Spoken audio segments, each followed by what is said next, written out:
Here in Northampton County, which is where we are, they voted for President Barack Obama in big numbers, and for the Democrat all the way back to Bush 41, actually.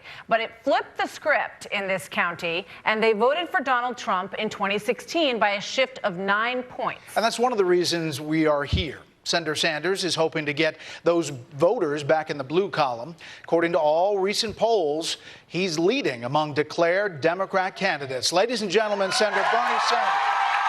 Thank you very much. Thank you for being here. Thank you. Welcome.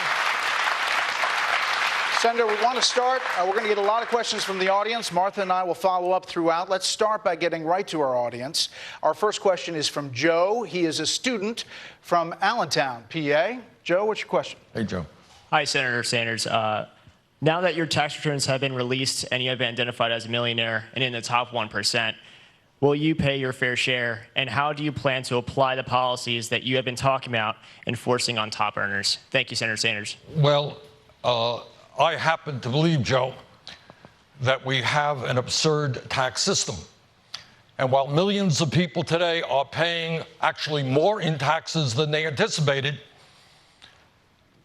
Amazon, Netflix, and dozens of major corporations, as a result of Trump's tax bill, paid nothing in federal taxes. I think that's a disgrace.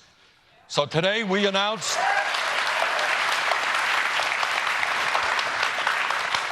now you raised the issue, I am a millionaire. Well, actually, this year we had $560,000 in income. And that's a lot of money. And that money, in my case, my wife's case, it came from a book that I wrote. Pretty good book. You might want to read it. It was a bestseller. It sold all over the world, and we made money. So if anyone thinks that I should apologize for writing a best-selling book, I'm sorry, I'm not going to do it. But let me reiterate. I voted against. I guess on Fox News you said that I benefited from Trump's tax bill. Did you tell people that I voted against Trump's tax bill? Sure, but you did benefit from it. Yeah. But I voted against it. And I happen to believe that a tax bill written and pushed by Trump, who told the American people that that tax bill, some of you may recall, would not benefit the wealthy. You remember that? Oh, it's not going to benefit the wealthy. 83% of the benefits went to the top 1%. So I think that's a bad idea. And in my view, people, whether it's me, you probably make a lot more money than I do. But whether it's me or you or anybody else, I think wealthy people and large corporations that are making billions in profits should start paying their fair share of taxes. But Senator, to your point, and to Joe's point, your taxes do show that you're a millionaire. You did make $1 million in 2016, 2017. You're right, the $561 in 2018. But your marginal tax rate was 26% because of President Trump's tax cuts. So why not say, I'm leading this revolution. I'm not going to take those. Come on, we're doing. I paid the taxes that I owe. And by the way, why don't you get Donald Trump up here and ask him how much he pays in taxes? We will. Yeah, well, good. Well, I am eagerly awaiting your doing that. Well, we'd love to have you. We would love to have you that question. Get him up We here. absolutely And if will. the president, I guess the president watches your network a little bit, right? Hey, President Trump, my wife and I just released 10 years. Please do the same. Let the American people know how much money you're making. All right. But just to wrap that up, you do spend a lot of time vilifying millionaires. No, I don't vilify. The fact that I think people who are doing phenomenally well right now, as you know, for 40 years, we have seen a shrinking middle class. You've got 40 million people living in poverty. And today, just so happens that the very wealthy are doing incredibly wealthy. It's not vilifying to say that people have a whole lot of money, in some cases billions of dollars of wealth. They should pay their fair share of taxes. Right. Well, that's not vilifying. Last question on this. A lot of millionaires and billionaires give a ton to charity. You gave 3.4%. Yeah. My wife and I do give money to charity. All right? And we're proud to do what we did. There are others, you're quite right. There are people, Gates Foundation, do a phenomenal job. We do what we do.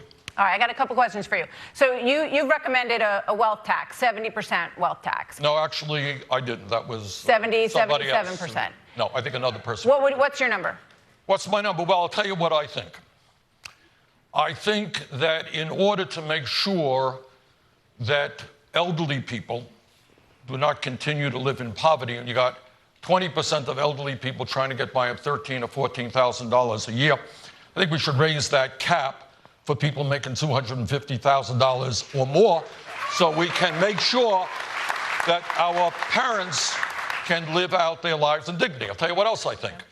I think at a time when Wall Street is doing phenomenally well, and we have millions of young people who are deeply in debt for the crime of having gone to college, I believe we should pass a speculation tax on Wall Street. Well, that's fine, but I'm asking you about the wealthy and how much higher you would make it. You said you don't agree with 70%. What would your number be? In the campaign in 2016, we talked about 52%. All right, so 52%. So would you be willing to pay 52% on the money that you made? Also, you can volunteer. You can send a check. Oh, you can volunteer, too. We have a... But you suggested that that's what everybody in your bracket should do. And Martha, why don't you give? You make more money than I do. Why don't you give? I didn't suggest a wealth tax. And she's not running for president. All right, but we're going to fight for a wealth tax. And we're going to demand that we end the absurdity where major corporation after major corporation. You know what? Yeah, in this tax bill that you are defending, families like the Koch brothers, of course you're defending it. Families like the Koch brothers get billions and billions of dollars in savings. That is absurd. Trump wants to repeal the entire estate tax, huge tax breaks for billionaires. You got another question? Well, we have many questions. We have many questions. And listen, we want to get substance. We want to get details. Well, let's do it. And the audience has a ton of questions, too. All right. Martha? So our question comes from Kathy Harrington. Kathy, what's your question for Senator Sanders? Hi, Senator Sanders. Welcome to the Lehigh Valley. So my question is, the definition of socialism is just a society agreeing to work together and combining their resources to make sure everyone is protected and taken care of. How can you challenge the idea that socialism is bad in the minds of the public? You might have asked them, not me. But is this going to be a constant thing? No.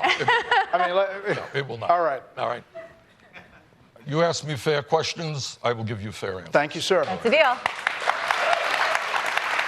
And you know, not everybody thought that I should come on this show. And we appreciate it. All right.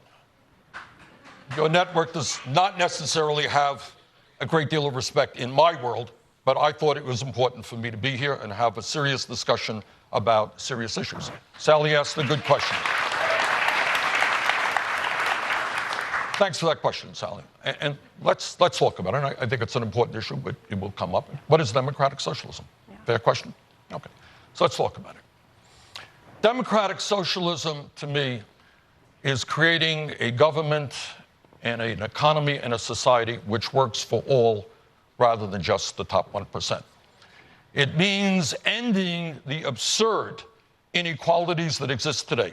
And I want to lay this out because you're not going to hear this much on Fox, and you're not going to hear this much in the media in general. And the American people have got to conclude whether we think it is appropriate and what America is about to have 3 families owning more wealth than the bottom half of the American society, 160 million people. Whether it's appropriate for the top 1% to own more wealth than the bottom 92%. Whether it is right that 49% of all new income goes to the top 1%, when many people, Brett and Martha, who are watching this program, are working 2 or 3 jobs just to pay the bills.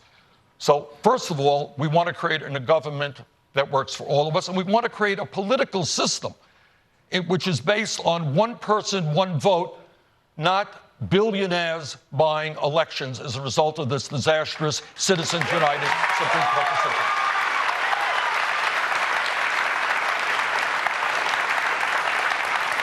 And furthermore, when I talk, and you know, people have different views of capitalism or democratic socialism, whatever it may be, but this is my view.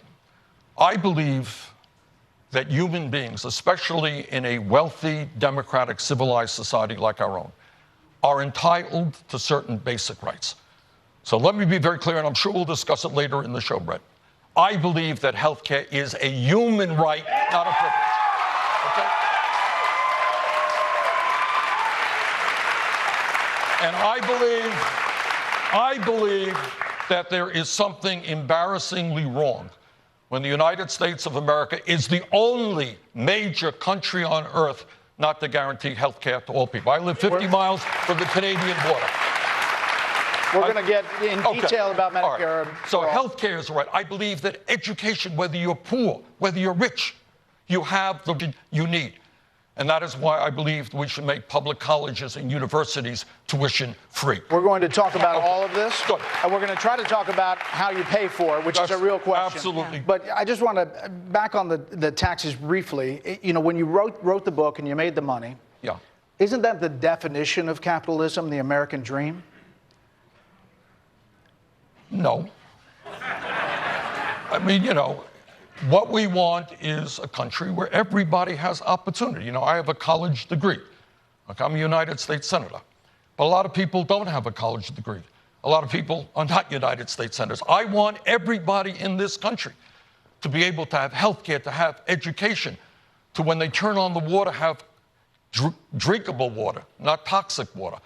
So what we are fighting for, Brett, is a society not where just a few people can make a whole lot of money, but a society where everybody in this country has the opportunity to live in security and dignity. All right.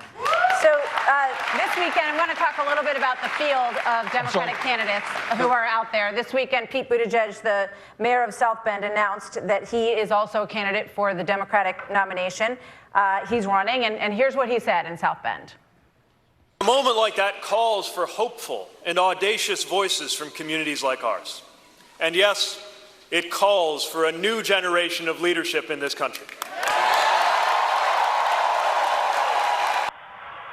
So Buttigieg obviously is the youngest candidate. He would certainly be the youngest president if he were to win at 37 years old. And you are 77 years old, sir. He's calling for a new generation. He didn't name anyone specifically. But what do you say to those who have raised the question of whether or not you would be too old at 79 as president? Well, follow me around the campaign trail. Martha, I mean, it is a fair question. It's a fair question. And all I can say is if there was wood here, I'd knock on it. Thank God my health is good. When I was a kid, I was a long-distance runner, one of the better milers in New York City, and I've continued to have my endurance. But I think when you look at a candidate, yeah, you could look at age, that's fair. You could look at experience. I was a mayor for 8 years, know a little bit about local government. I was a member of the House. I'm a member of the United States Senate. I've been all over the world talking to heads of state. So, I mean, I think it is a combination of factors. But at the end of the day, this is what I honestly believe. It's not whether you're young. It's not whether you're old. It is what you believe in. And I have to say, and this is not a criticism of Fox. This is a criticism of media in general. There is too much focus on individuals and not enough focus on the American people and what their needs are. And I want to tell you this, and again, this is not just Fox. This is all the rest. I go out and I listen to the people, and they ask me questions. Those questions are often very, very different than the issues being discussed by media on Capitol Hill, okay? So. All right, Senator, we want to get back to audience questions. I do want to say that we understand, and we're very grateful that you're here. We are giving you an hour of substance and talk on our airwaves, so we can get over the Fox thing, if you're all right with that. Okay. Brian is a city councilman here in Bethlehem. Brian, what's your question? Go ahead, Brian. Hold on one second. Brian's got the floor. Senator Sanders, as a Where's Brian? Okay. And as a member of Bethlehem City Council, welcome to Christmas City. My question is, as a lifetime Kennedy Democrat, more specifically center left, my concern is that President Trump has so inflamed the Democratic base that we will shift too far left and overreach like the Republicans did with the Tea Party in 2010. What are your thoughts on that? Good question. And look, this is what I say every day. I disagree with Donald Trump on virtually every issue, and I talk about it. And I'll tell you what upsets me, the most, and I'm going to answer your question. is that whether you're conservative or moderate or progressive, I don't think the American people are proud that we have a president who is a pathological liar. And I say that, it does not give me pleasure to say that. All right. I disagreed with George W. Bush on almost everything. Bush was not a pathological liar.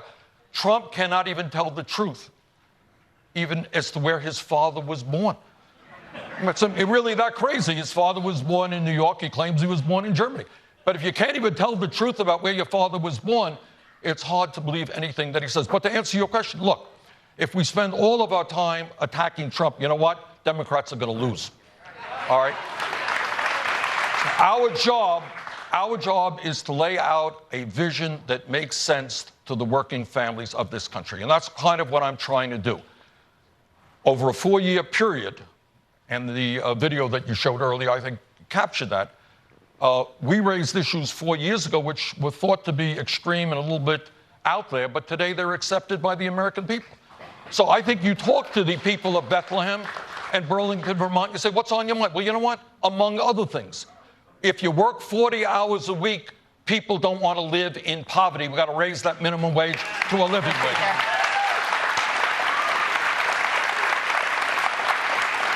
In my state of Vermont and all over this country, we've got an infrastructure that is falling about, roads and bridges and water systems, wastewater. But we can put 15 million people back to work with $1 trillion investment. Think that makes sense to people?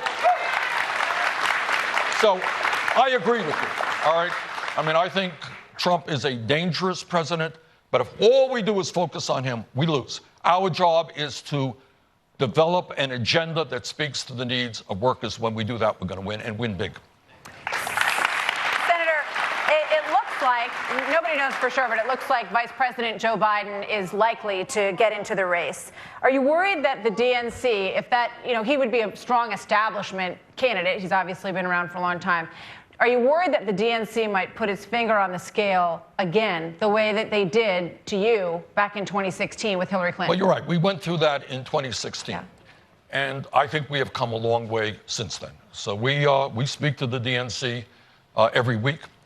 And I think the process will be fair.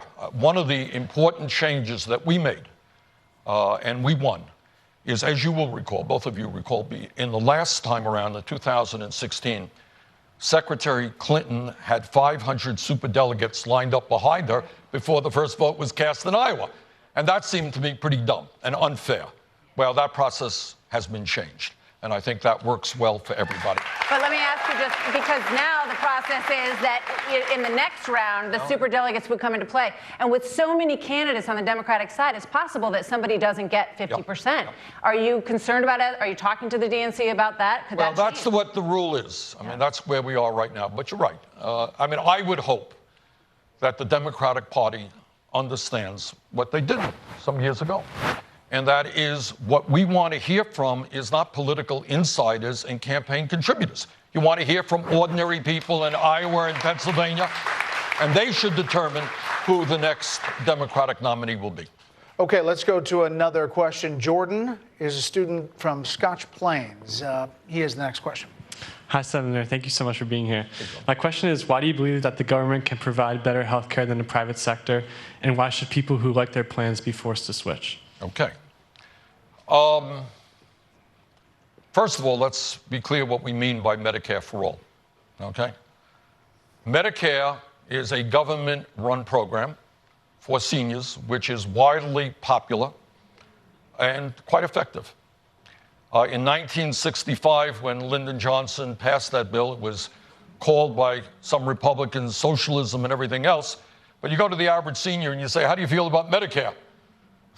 And they will tell you that they will oppose any Republican effort to cut Medicare. And by the way, in Trump's budget, he has proposed an $845 billion cut over a 10-year period to Medicare, which seniors don't want. So to answer your question, we are not talking about government-run health care. The Veterans Administration, and most veterans think that that's a pretty good health care system. Talk to the American Legion and the VFW. They strongly defend the veterans' health care. That's government-run. What we are talking about is simply a single-payer insurance program, which means that you will have a card which says Medicare on it. You'll go to any doctor that you want. You'll go to any hospital that you want. And by the way, millions of people today are in networks which prevent them from doing this. So this gives you freedom of choice with regard to the doctors you go to or the hospitals you go to. But here is the main point when we talk about healthcare. Currently, right now, we got 30 million people, zero health insurance, and many of you and tens of millions of Americans are underinsured with high deductibles and copayments. Is that correct? Yes. All right. So what happens is there are estimates that some 30,000 Americans die every single year because they don't go to the doctor when they should. All right. Meanwhile, we pay the highest prices in the world for prescription drugs. 1 out of 5 Americans are getting ripped off by the drug companies who make billions in profits while charging us the highest prices in the world. And on top of all of that, we spend twice as much per capita on healthcare as do the people of any other nation. So the question that I throw back to you, do you think it makes sense to spend twice as much per capita as the people of any other nation and be the only country in the world not to guarantee health care to all people? This audience has a lot of Democrats in it. It has Republicans, independents, Democratic socialists, conservatives. I want to ask the audience a question. If you could raise your hand here. A show of hands of how many people get their insurance from work, private insurance, right now. How many get it from private insurance? Okay, now of those, how many are willing to transition to what the senator says, a government-run system? There's 180 million people on private insurance. All right, let's deal with that, Brett. And fair question. They would be lost, right? Well, to your Brett, system. Fair okay. question. Okay. Good question. Good, thank you. I know it's what the right wing throws out, so let me answer it. All right? Millions of people every single year lose their health insurance. You know why? They get fired or they quit and they go to another employer. I was the mayor for 8 years. You know what I did? What probably every mayor in America does? Is you look around for the best insurance program, the most cost-effective insurance. You change insurance. Every year, millions of workers wake up in the morning and their employer has changed the insurance that they have. Maybe they like the doctors. People are nodding their heads. Okay? So this is not new. Every year. Now, what we're talking about actually is stability. That when you have a Medicare for all, it is there now and it will be there in the future. Senator, let me ask you a question about Vermont, because Vermont tried to have a single-payer program, and in 2014, the Democratic governor abandoned it because he had to raise income taxes, had to raise payroll taxes, and the people of Vermont didn't want their taxes to go up. No, it's not quite true. And they abandoned the program. So if you work in Vermont, you're getting into internal Vermont politics, of which I know a little bit. Well, I'm sure you do. do. I don't want to be here. All right, the governor did a rather poor job, but I think if you look at polling, especially among Democrats, as I'm sure you have, you tell me, strong majority of Democrats and more than a few Republicans want to see a Medicare for all program. What the opponents, and let's be clear about this, Martha. When you are dealing with health care, which is, what's it, 18% of our GDP? I mean, we're talking about $3.5 trillion a year. And you have insurance companies that make billions and billions of dollars in profit. Let me give you an example, if I might, of the dysfunctionality of the current healthcare system. Recently, Aetna merged with CVS. You may recall that. Big merger, which in my view will drive healthcare costs up. The gentleman who was head of Aetna's named Mr. Bertolini. Do you know what he got for putting together that merger? He got a $500 million bonus. Do you think that's how we should spend healthcare dollars? I mean, I think everybody is in agreement that healthcare needs to be fixed in this country. The question is how. And my question to you was, it will drive up taxes to pay for healthcare. And not just the wealthy will pay for that, the middle class will also pay for it. Very good. So how do you justify it? And all right, Martha, what are you not including in your discussion? You tell me. I will tell you. You're not going to pay any health insurance premiums. But look, Martha, whether it's in your income tax or your payroll tax, you're going to pay. Look, healthcare is not free. You never heard me suggest that we're going to magically... You just said it was going to be free for everyone. It's going to be free at the point of when you use it, okay? And you go to Why are you so shocked by this? Because This someone's is going to what pay. Somebody is going to pay. Who are they? Who Okay, pays? okay. One minute, 1 second. Okay, I'm Relax. just asking. We'll be talking. Please. We'll get through this It's together. a common question. Okay. We had, Okay. All right. we Here we had go. so many email questions. Okay. Ask Senator Sanders how he is Fair going enough. to pay. I got it. It's a fair But the question. first thing, let's just say hypothetically. Okay. You are self-employed, and you've got a husband and 2 kids. Okay, family of 4. Do you know how much that family is paying today for health care? How many? $28,000 a year. Okay. All right, we're spending $11,000 per person.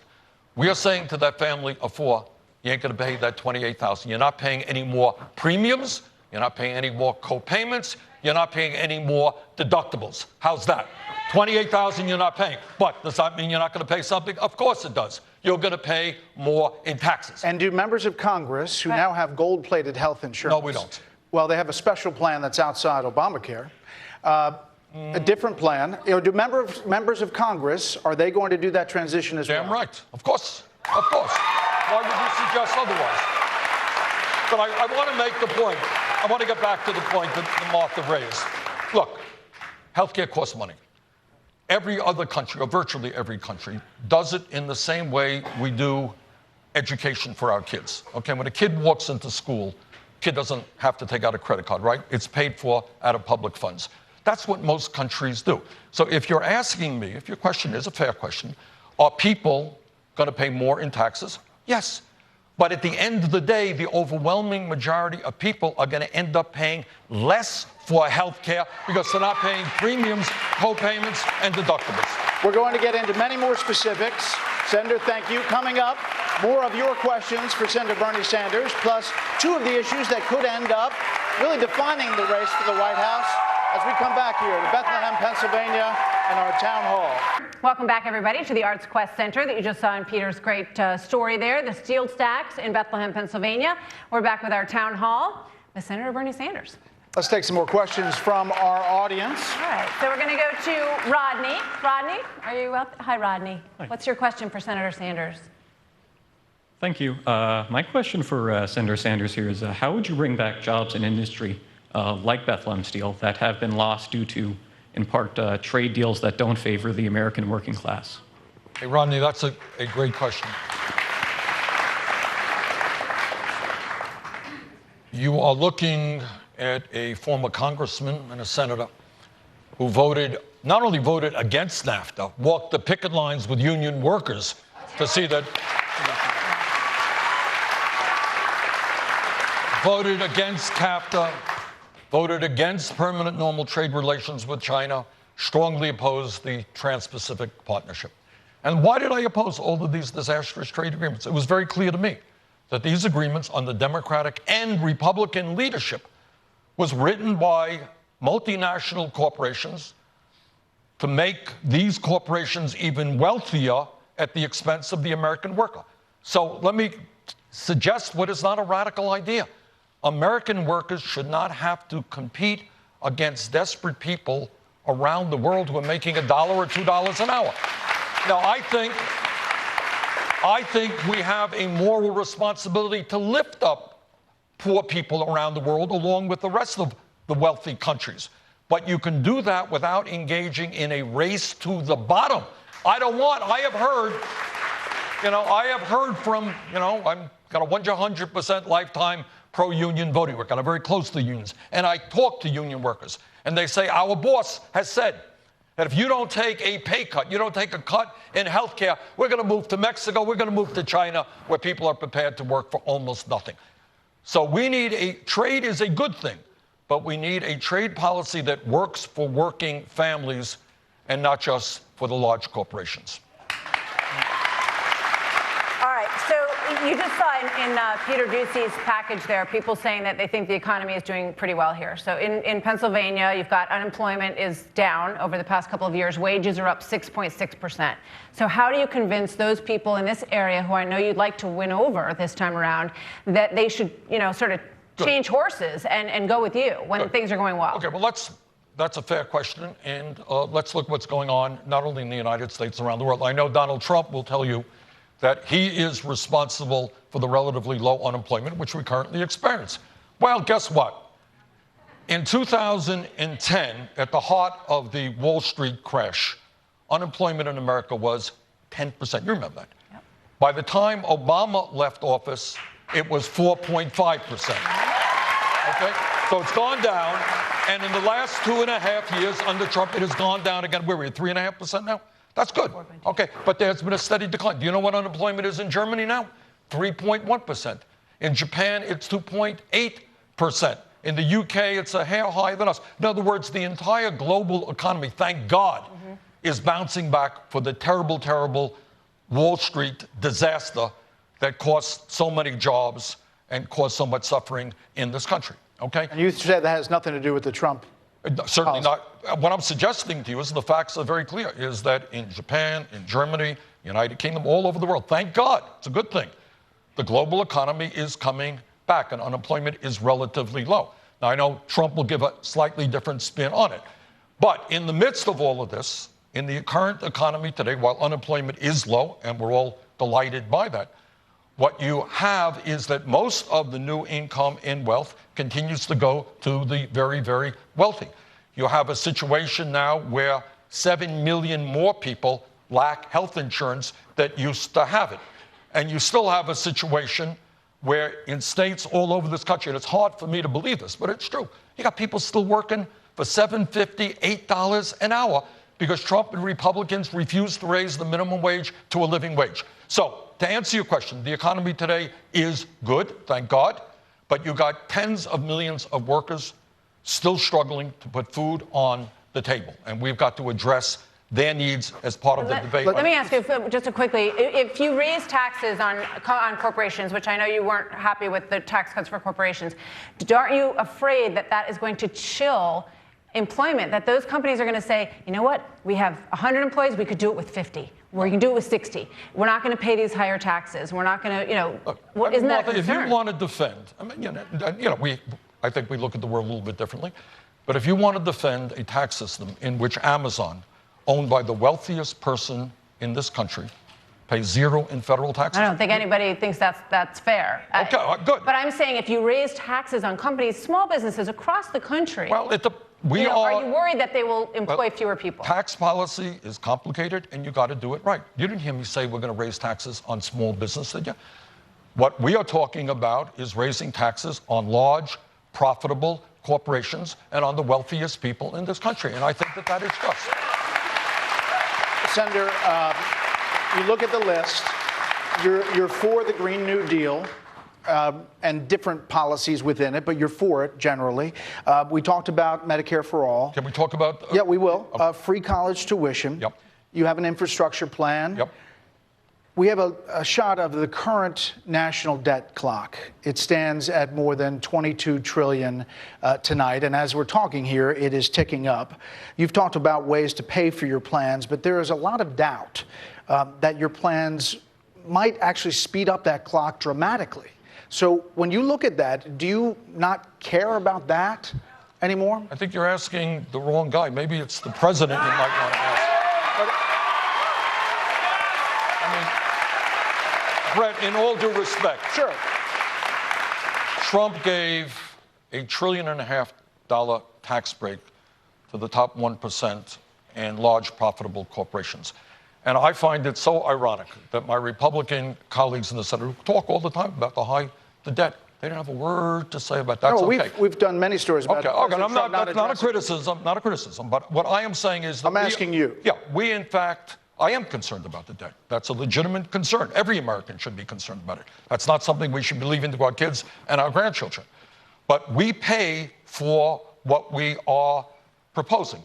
In terms of Medicare for all, we are paying for that by eliminating, as I said before, deductibles and premiums. We're going to save the average family money. When we're paying twice as much as other countries, we're going to save money on health care. I talked about a tax on Wall Street speculation that will help us make colleges, public colleges and universities tuition free. We have a tax plan to raise the $1 trillion we need over a 10-year period to rebuild our crumbling infrastructure. So I think you're talking to the wrong guy. We pay for what we are proposing, unlike the President of the United States. We have another audience question. Amy is a therapist from South Whitehall Township. Amy, what's your question? There she is. Hi, I work as a therapist specifically with people struggling with opioid addiction. Pennsylvania is currently 4th in the nation for opioid overdose deaths, which amounts to 15 people a day in Pennsylvania. As president, what specific policies would you implement in order to address this crisis? Thank you. And thank you for the work you're doing. And let me say, it's not just Pennsylvania. It's Vermont. It's New Hampshire. It is a terrible, terrible crisis. For the first thing that I would do is make certain that we never allow Trump to implement his plan, which would throw 32 million people off of the health insurance that they have. Some of you remember, and think about what that would do to dealing with opioids. You may remember that during the campaign, you correct me if I'm wrong, you guys follow this stuff, President Donald Trump campaigned, and he said, I'm a different type of Republican. You remember that? He said, I'm not going to cut Medicaid. I'm not going to cut Medicare. Well, the last budget that he brought forth called for $1.5 trillion cut in Medicaid over a 10-year period, $845 billion in Medicare. What would $1.5 trillion cut to Medicaid do for our ability to combat the opioid addiction? So what we need, in fact, is we need a series of ideas to deal with this very, very serious addiction. You know, we are facing a nation right now where our life expectancy is actually going down. And one of the reasons is drug addiction, it is alcoholism, it is suicide, which the doctors refer to as diseases of despair. When people are giving up on life, that's what happens. So what we need to do is to make sure that we have the treatment capabilities, which most states don't have. Actually, Vermont's doing fairly well in that. That means if you want to get off of that addiction, there is a place for you to go. It's difficult, it's tough stuff, but we have to deal with addiction in a serious way and invest in treatment for those who are addicted. For all of these plans, you say there are enough taxes to raise to pay for all of the plans. Yes. There are bipartisan independent groups who have looked at those plans and say it just doesn't add up. Well, what do you say to them? We disagree. And sometimes these plans done by think tanks, check out who funds the think tanks. Yes. Okay.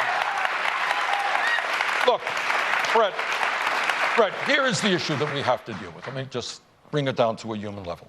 We're the wealthiest country in the history of the world. That's where we are right now. Do you think we should be having the highest rate of childhood poverty of almost any major nation on earth?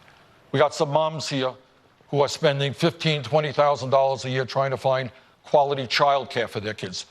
We probably have a child care system which is more dysfunctional than almost any other country on earth. Well, we all know that 0 through 4 are the most important years.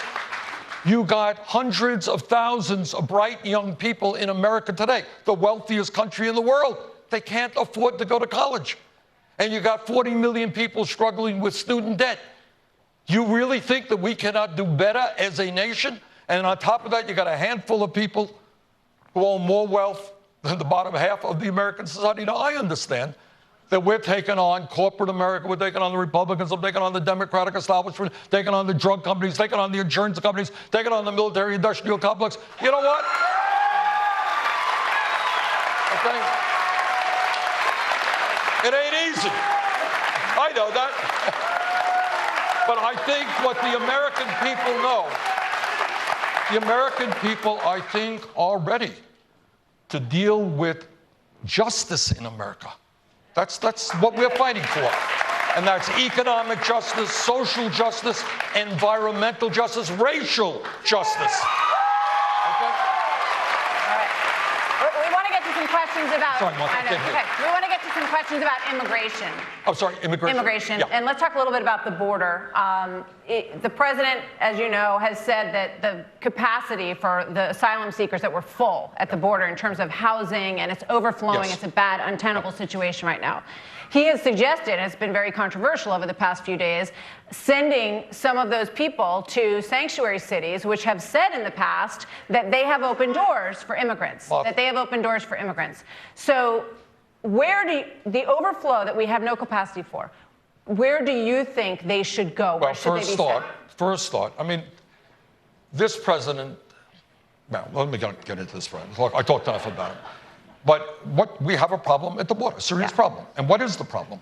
The problem right now, and you correct me if you think I'm wrong, is that we are now seeing desperate people fleeing violence and misery in Honduras, El Salvador, Guatemala, with little children walking 1,000 miles.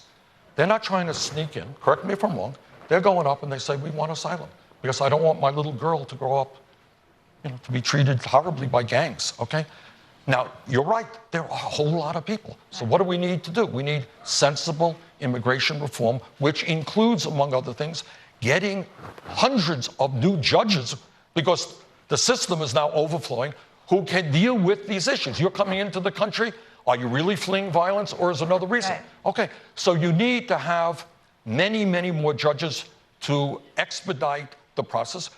And new asylum laws? Pardon me? New asylum laws? Let's look. But historically, from an international and national perspective, and I speak as the son of an immigrant himself, not in this kind of position, but who came to this country at the age of 17 from Poland without a nickel in his pocket.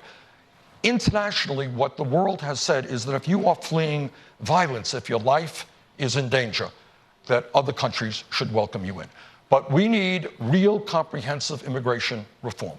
We don't need, and let me say this very clearly, we don't need to demonize immigrants. That we don't need to do. But let me ask you to answer my question, which is, right now, if you were the president of the United States, we have overflowing facilities. They need to go somewhere because they're in that asylum process. What about building? Where would you put them? What about building proper facilities for them right now? Where? That can be done Where? right on the border. Right on the border at the same time. So the people who live on the border should have more facilities in their states, but sanctuary cities which have said they're open to accepting people should not take more. Now, this is a political act on the president. It's a real question. That's a real question. No, it's not a real question. Yes, it is. It's a political decision. So what you want to do, let's talk about immigration, which is a real issue.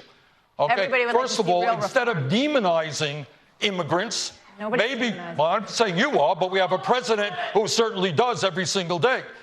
What we need is comprehensive immigration reform. That's what the American people want. And if we had a president who believed in that, we could actually do it. What you also want to do, both parties need to agree on it. You got today Trump ended the DACA program that Obama established. You know what that means? That means every day more and more young people who were raised in the United States from 2 or 3 years of age, they're in the military, they are teachers. They're working all over this country. They are now scared to death that somebody's going to pick them up and throw them out of the country. And that is what Trump did. We need to provide legal status to those people. And we need a humane... Look, Martha, I'm not saying this is an easy issue, but let's not politicize it. What we need, as I said, we need the proper legal processes at the border so that these issues can be adjudicated to determine whether or not people should be entitled to asylum. And you didn't talk about a wall or security there, but you've talked about that before. We need border security. Of course we do. Who argues with that? That goes without saying. Now, I happen to believe that there are more cost-effective ways to do that than simply building a... All right, let's go back to the audience. Tony is a real estate agent from Copley, Pennsylvania, has our next question. Tony? Senator Sanders, good luck in your campaign. Thank you. As a Syrian American, I want to be assured our country isn't going to partake in any foreign affairs that don't directly affect our national security. I believe we need to stay out of Syria, Venezuela, and other countries that have their own personal issues. Do you wholeheartedly agree with this sentiment, or are you going to become another cog in the war machine? Well, Tony, thank you. That's an excellent question. And, we don't, as a nation, we don't discuss foreign affairs quite as much as we should. Tony, you're looking at a guy who, once again, not only voted against the war in Iraq, I helped lead the opposition to the war in Iraq. And if you go back to YouTube, and what I said then is that wars have unintended consequences, whether it was the tragedy of Vietnam, where so many people in my generation are still suffering as a result of that, people sleeping out on the streets. And by the way, we have got to make sure that no veteran in this country sleeps out in the street. But let me just say this, and this is in a sense good news, and I know you guys know this, that in the last month, I led the effort along with Senator Mike Lee, who was a conservative from Utah. Mike and I led the effort in the Senate, and some really great people in a bipartisan way led it in the House. And what we said is we think that the United States should get out of the Saudi-led war in Yemen. And for the first time since the War Powers Act was passed 45 years ago, we succeeded in the House and the Senate. And let me say this in a very serious way. I've been critical of the president all night, but let me just say this. The president has said that he does not want to see this country involved in endless wars, and I agree with that. And Mr. President, tonight you have the opportunity to do something extraordinary. Sign that resolution. Saudi Arabia should not be determining the military or foreign policy of this country. Let's get out of Saudi Arabia. Let's develop a bipartisan approach so that we do not continue to be engaged in wars like Afghanistan, which is, 18 years in that war. 19. So from a foreign policy perspective, which country is the biggest threat to the U.S.? I don't know that look, I don't like using the word threat because that says, oh my God, we have to spend zillions more on the military. I'll give you an example. Clearly, we are concerned about China and we're concerned about Russia. But here's the irony here. You got people who say we need to spend even more than $700 billion a year, more than the next 10 nations combined on the military. You know why? Because that China is a real potential enemy. These are the same people who are investing billions of dollars building the Chinese economy. I find that somewhat ironic. All right? So I don't like to use the word enemy. Clearly, we need a strong defense. We need to bring the United States and the rest of the world together, do everything we can to rid this world of nuclear weapons. And I'll tell you what else, in my view, is a national security issue. And that is, we have got, as a nation, to reject Trump's idea that climate change is a hoax.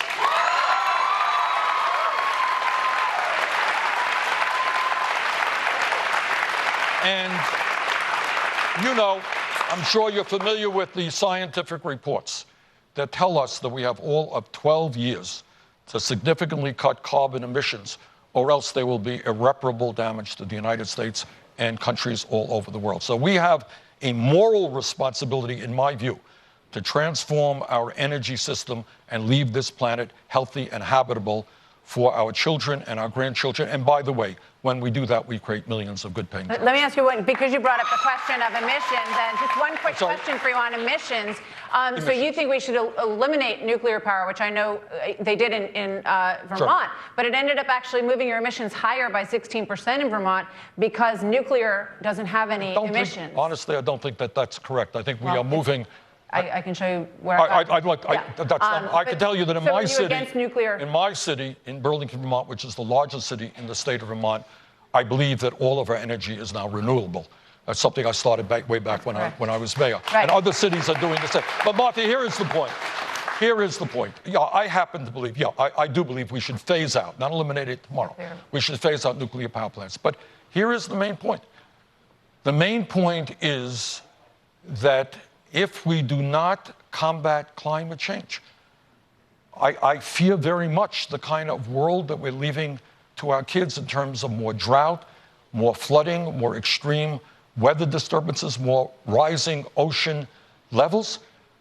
And when those things happen, by the way, they become a national security issue because people migrate. If I can't, if I'm living in the Mideast someplace and I can't grow food on my land, I'm going to pick up and leave, and that causes conflict. So, you said, Senator, that you wanted a strong defense, but your plan does call for significant cuts in defense.